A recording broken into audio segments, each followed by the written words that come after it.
Bonjour tout le monde, alors aujourd'hui on se retrouve pour la vidéo bilan du mois de novembre.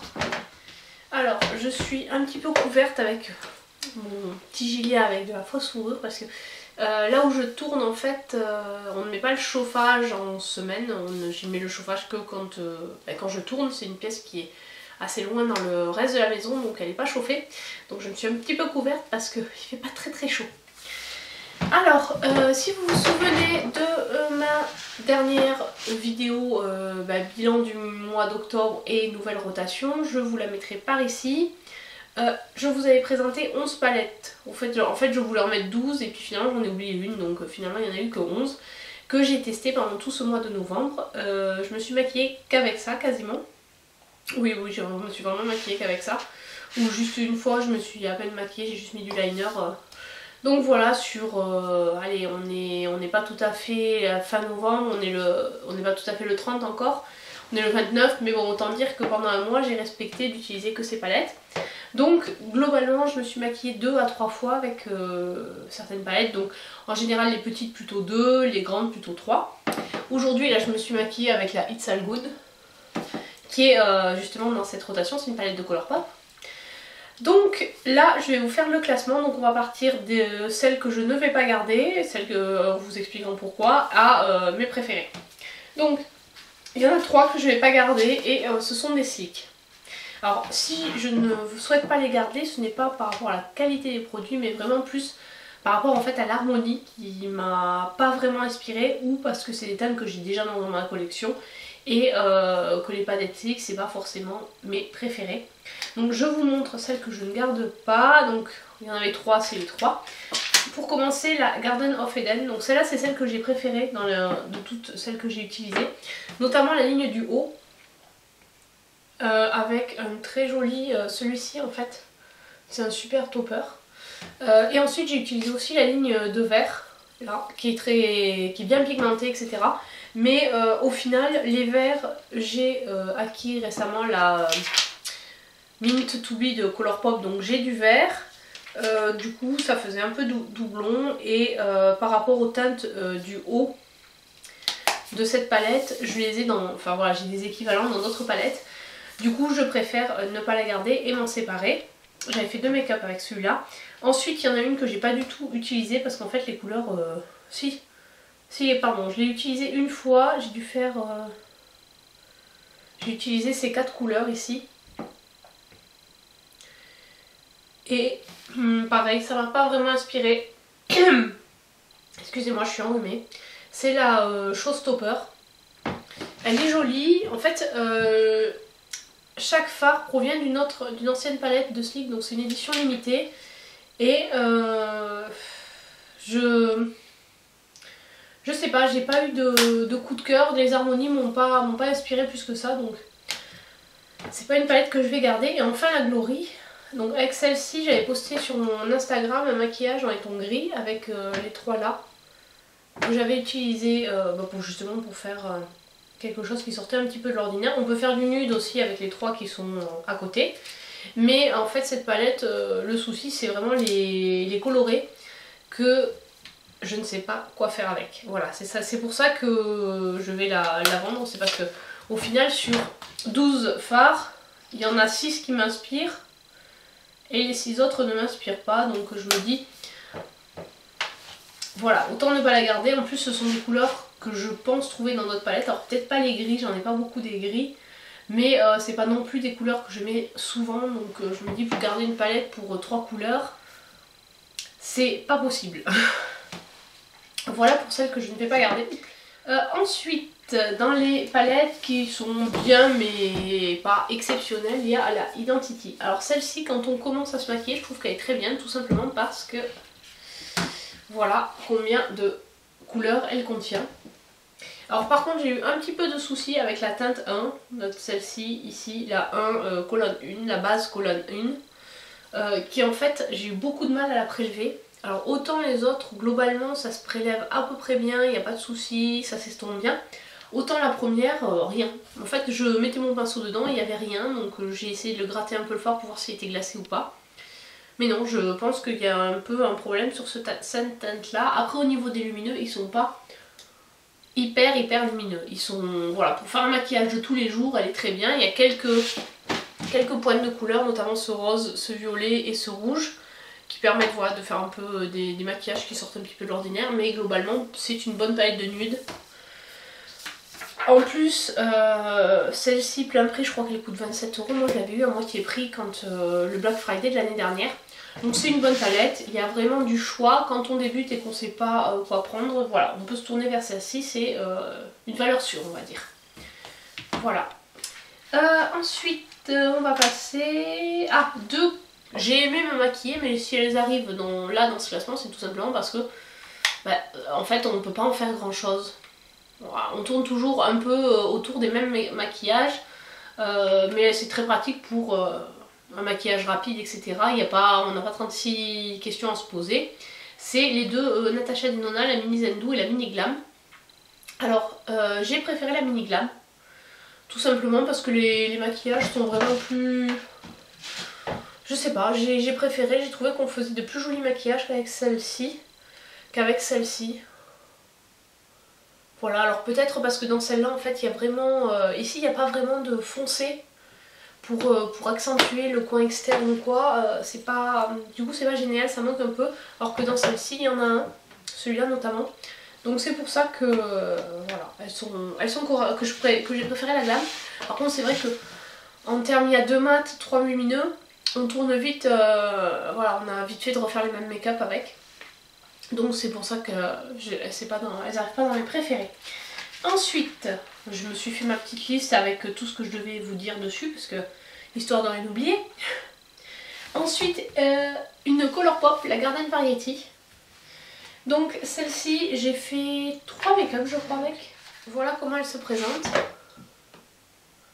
J'ai utilisé presque toutes les couleurs. Je crois qu'il n'y a que le vert que j'ai pas dû taper dedans. Ah, et celui-là aussi, ce marron là. Donc franchement elle a des harmonies assez douces. Donc on fait des make-up très... Voilà, on va pas faire un truc qui va péter de couleurs. Voilà, mais c'est très bien. Enfin je trouve que ça peut être une palette peut-être un peu plus printanière qu'automnale. Mais elle est... Voilà, on fait des make-up tout doux avec. Donc oui, j'ai bien aimé l'utiliser. C'est la qualité Colourpop, c'est bien pigmenté. Ça se travaille facilement. Donc voilà, c'est une palette que j'aime beaucoup. Mais globalement, toutes mes palettes, je les aime beaucoup. C'est pour ça que j'ai autant de mal à m'en séparer et à en vendre. Ensuite, il y a la It's All Good que j'ai utilisée aujourd'hui, qui est aussi une Colourpop. Alors celle-ci, il y a 30 fards dedans. Oula, j'ai fait une trace de fard.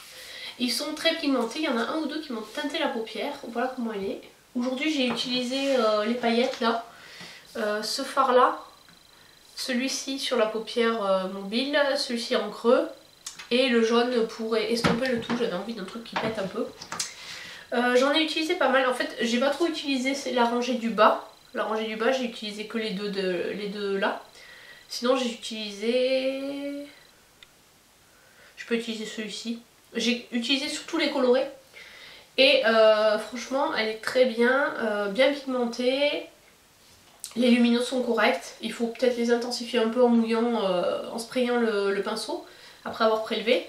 Mais voilà, c'est une belle palette. Cette touche de jaune en fait ça permet d'estomper les autres couleurs, ça se fond bien, ça fait du orange ou des choses comme ça. Donc voilà, très bien. Et si on veut un make-up nude, on peut aussi. Donc voilà, ça c'est une belle palette. Harmonie qui me plaise, enfin tout ce qui est dans les roses, violets... c'est des couleurs que j'aime beaucoup d'ailleurs. Ensuite la suivante, la It's My Pleasure. Donc si elle arrive dans mon top 3, puisqu'on est au top 3, donc c'est la troisième. Là c'est parce que c'est une palette de violet, j'adore le violet, voilà. Ici là on a un duochrome, très beau. Les lumineux vraiment impec. On peut foncer ici, après ça reste une palette de 9 fards, donc ça limite un peu en termes de choix. Sachant qu'il y a 4 mats, donc bon, on arrive quand même facilement on peut l'utiliser toute seule, il n'y a pas de souci, mais elle est un petit peu limitée en termes de choix. Enfin au moins le matin on sait vite ce qu'on peut faire. J'aime beaucoup, très pigmenté, très bien.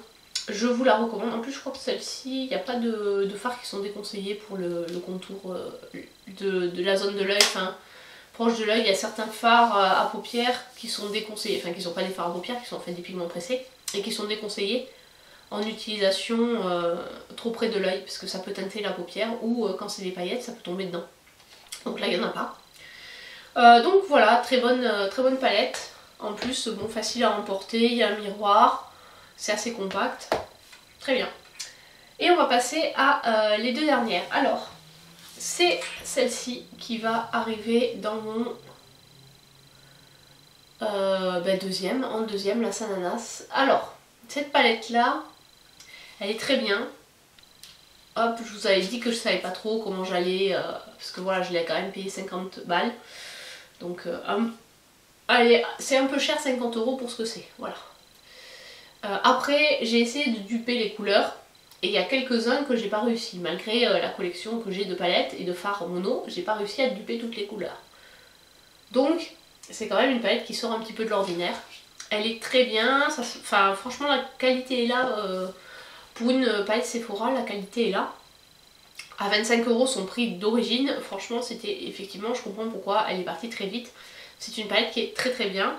On peut faire beaucoup de make-up différents, il y a quand même de quoi faire. Après, il y a certains matins où je savais pas trop comment harmoniser les couleurs. Il y a certaines couleurs, par exemple ce vert là, ce bleu vert. Des fois, je me dis bah tiens je vais le mettre, ah mais je le mets avec quoi? Donc voilà pourquoi elle est en top 2. Je ne regrette pas de l'avoir achetée. Si j'avais su qu'elle avait été utilisée, parce que la vendeuse m'a menti, en fait elle m'a dit qu'elle était neuve mais c'était pas le cas. Neuve, 50 € ça aurait passé, mais vu qu'elle a quand même été utilisée, je trouve que voilà, il y en a qui abusent un peu sur Vinted, donc vous faites pas avoir. Honnêtement, si vous la trouvez déjà utilisée, pour moi elle vaut pas plus de 35, grand maxi 40 €. Neuve, vous pouvez monter jusqu'à 50 mais pas au-delà. Et pour terminer, donc voici la première de mon classement. C'est la Carnival 3 Love Tahiti. Cette palette, elle est franchement géniale. J'ai utilisé beaucoup de couleurs sur celle-là. J'ai fait 3 make-up avec. J'ai fait un make-up arc-en-ciel que j'ai posté sur Insta pour tester un peu les mats. Et les mats, ils ont tenu mais super quoi. Enfin, je m'attendais pas à ça. J'avais pas mis de spray fixateur parce que c'était juste un maquillage un peu pour délirer. Et ça n'a pas bougé. Bon par contre ça m'a teinté, le violet m'a teinté, c'est celui-là, là, le Blackberry que j'avais utilisé. Il m'a teinté la paupière. Le soir j'avais la paupière un peu rouge. Le matin j'avais plus rien quoi, donc c'est pas trop gênant. Donc ce coral là, celui qui s'appelle coral ici, il est vraiment super. Les fards néons sont vraiment néons. L'intensité est vraiment là. Les lumineux on va dire que je les ai un peu moins testés parce que j'ai surtout utilisé les mats dans cette palette.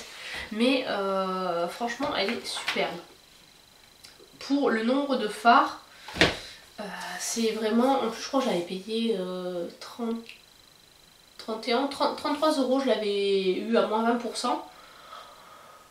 Il y a 64 grammes de fards au total, il y a 40 couleurs. C'est vraiment un bon achat. Bon après elle est un peu grosse, c'est pas forcément le truc qu'on va transporter partout. Mais si vous n'avez pas de palette arc-en-ciel que vous voulez tester et que vous avez plutôt, aimez plutôt les violets, roses, rouges, je vous conseille cette palette là. Si vous êtes plutôt sur les verts, bleus, etc. marron, plutôt la première, la XL Pro. Donc c'est la numéro 2 en fait. La première c'est la Pro Palette je crois. Enfin je sais plus. Donc la deuxième collab où il y a effectivement 3 highlighters en plus. Pourrait mieux vous correspondre. Moi voilà, j'ai celle-ci, je pense pas en acheter d'autres de la marque parce que celle-ci est déjà très bien. Et c'était ma préférée de ce classement. On va passer à la suite. Je vais vous présenter la suite des produits que j'ai utilisés ce mois-ci. Comme ça je ferai une vidéo bilan et une vidéo nouvelle rotation, ce sera plus simple. Alors, maintenant qu'on a vu les palettes et qu'on a classé les palettes, j'avais d'autres produits. J'avais en blush, je m'étais pas cassé la tête, j'avais mis juste une palette de blush, c'est la palette Hot Spice de Make Up Forever. De Make Up Revolution. Excusez-moi. Voilà comment elle se présente. Et là il y a un highlighter, celui-là aussi c'est un petit peu un highlighter, mais bon, c'est plus un blush un peu irisé et ça plus un highlighter. Alors, cette palette elle est très bien. Il y a certaines teintes quand même qui se ressemblent un peu, notamment ces deux-là. Voilà, je sais pas si vous verrez. À la caméra il y a une différence, mais à l'application il n'y a pas vraiment de différence. Bon après voilà, avec ça vous faites à peu près tous. Moi ça m'a duré un mois, j'ai pu tourner. Par contre c'est assez pigmenté, voire un peu trop, donc il faut avoir la main légère quand on l'applique si on veut pas se ressembler vite à vos os. Donc voilà, ça c'est juste le conseil. Sinon très bien, très bon blush, donc voilà. Bon, ça m'a suffi. Au niveau highlight par contre c'est très très léger, c'est plutôt un highlight de tous les jours, c'est pas un truc où vous allez sortir boule à facette. Au niveau bronzer j'ai utilisé le Ciaté qui est comme ceci. Très bien, il a fait le job, pour moi ça correspond bien à ma teinte de peau. C'est un produit que je pourrais tout à fait racheter quand j'aurai utilisé mes 25 000 bronzers. Mais ouais non franchement celui-là je l'ai bien aimé, il m'a un peu bluffé. Et je crois qu'après j'avais pris des rouges à lèvres, je vais vérifier ça. Ah voilà, j'avais pris 2 rouges à lèvres. Sur la prochaine j'en prendrai un peu plus des produits. Donc tac tac tac. Le grand rouge de Yves Rocher et le Lancôme qui était Polyshade Rose. Alors ça c'est plus un gloss métallisé et ça c'est un rouge à lèvres. Alors celui-là il est bien mais je le trouve un peu sec. Donc à appliquer avec un gloss par dessus ou quelque chose comme ça. Celui-là c'est celui que je porte aujourd'hui. Il est bien aussi, il est très collant et il a tendance à faire un peu des paquets. Donc faut pas trop en mettre, faut faire attention quand on l'applique. Mis à part ça, voilà. Après honnêtement pour le prix du Lancôme je trouve que c'est pas un produit que je vous conseillerais. Voilà. Enfin moi je l'ai acheté donc je l'ai utilisé. Mais je trouve qu'il y a des glosses qui font mieux le job. Enfin des glosses métalliques qui font mieux le job sans laisser cette espèce de... ça fait un peu pâte quoi sur les lèvres. Donc je suis assez mitigée sur ce produit là. Je vais quand même le garder parce que de toute façon, autant les palettes c'est moins gênant de les vendre, autant les produits lèvres c'est toujours un peu compliqué, surtout que j'ai quand même utilisé une dizaine de fois, c'est pas un produit que j'ai utilisé qu'une fois. Donc voilà pour le bilan de ma rotation de novembre. Tous les produits que j'ai utilisés. Ce que je me suis rendu compte également c'est que j'avais pas beaucoup de rouge à lèvres dans ma rotation par rapport au nombre de rouge à lèvres que j'ai. Je pensais pas avoir autant de rouge à lèvres, j'ai fait un petit listing. Je me suis aperçue que j'avais plus d'une centaine de rouge à lèvres, sachant que j'ai déjà fait un tri. Je pensais être autour d'une cinquantaine, je pensais pas en avoir autant. Du coup je pense que je vais en mettre un peu plus dans les prochaines rotations des rouges à lèvres. Voilà, donc j'espère que cette vidéo vous a plu. Je vous dis à très bientôt pour une prochaine vidéo. Ciao ciao.